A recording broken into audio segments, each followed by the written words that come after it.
published 8:21 Eastern Daylight Saving Time, the 2nd of May 2018, updated 10:43 Eastern Daylight Saving Time, the 2nd of May 2018. Eddie Hearn has warned that there are just 2 or 3 weeks remaining to agree terms on a mammoth heavyweight unification fight between Anthony Joshua and Deontay Wilder for 2018. Protracted negotiations over a deal that would see the two biggest names in boxing's blue ribbon division compete to be crowned as the first undisputed champion since Lennox Lewis have been fraught with difficulty of late.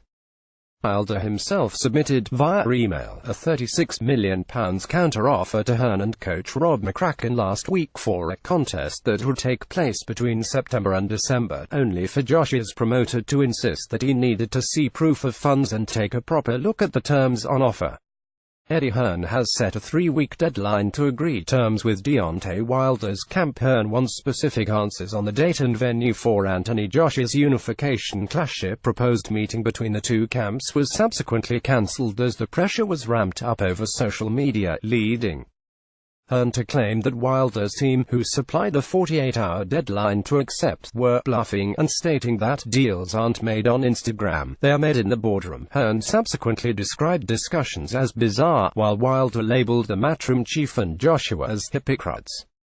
In an email released to the media, the Bronze Bombers co-manager Shelley Finkel dubbed claims over the lack of a contract to go along with that aforementioned offer as a smokescreen, addressing the situation again ahead of Saturday's heavyweight rematch between Tony Bellew and David Haye at London's O2 Arena. Hearn expressed optimism that an agreement could still be reached but reiterated that he required clarification on a number of important issues. "We have 2 or 3 weeks to do this.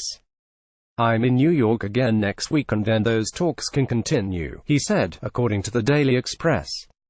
Hearn says Joshua's camp are more likely to accept Wilder's offer if it means fighting in the UK. "I can't give them an answer on do we accept their offer until they give me answers on quite a few things, the date and venue for example. That matters to us. If it's in England, then it's much more likely we would take the fight. Also, is there a rematch? What channel is it on? What control do we have? Because AJ has major corporations sponsoring him. If we accept their offer and then don't go through with the fight because we're not happy, then we look like schmucks. AJ is interested, but there are loads we need to know. I will go back to them this week and see if they will answer these questions.